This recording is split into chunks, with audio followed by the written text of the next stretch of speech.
Ang pagpaminaw sa Pagtulon-An sa Simbahan Hagit sa Matag Mapuy kini ang gipanayag ng Archbishop Sarmento DD sa Santos Camisa sa dakbayan sa Ozamis nga action speaks louder than words nga matag kinabuhi nga Mapuy ang Pagtulon-An sa Simbahan.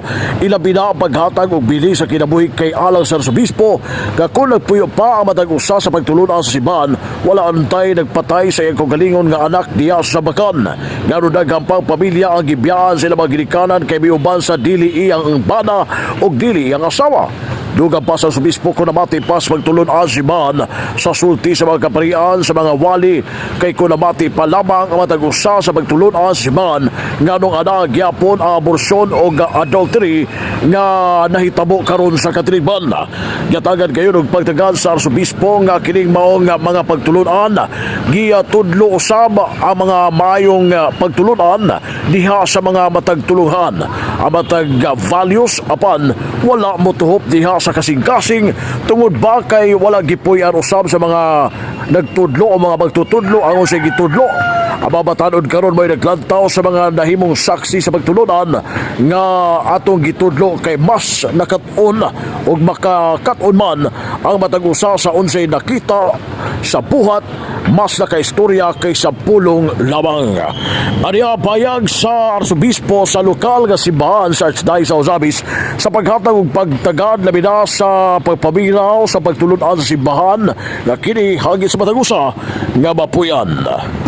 Kining ato yun ning pamalandungan mga batan-on karon, do we listen to our parents, to the advices of our parents?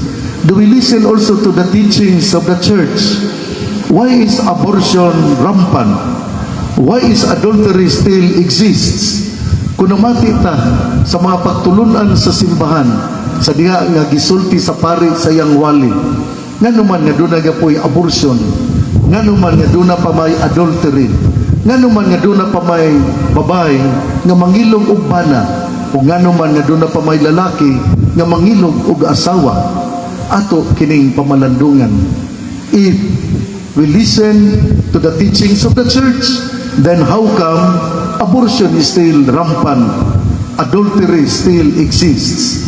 In school, we are taught about values, but they have not penetrated into our hearts. Is it because we as teachers say something but do not live up what we say?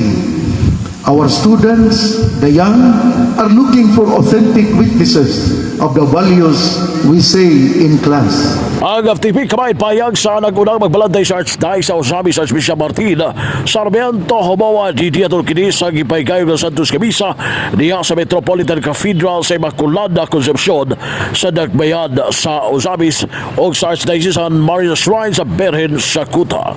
Alas sa DX sa Manusyo Kampanang Radio Simbahan W. Manuel Orquilio Jr. Dadag sa dakbayan.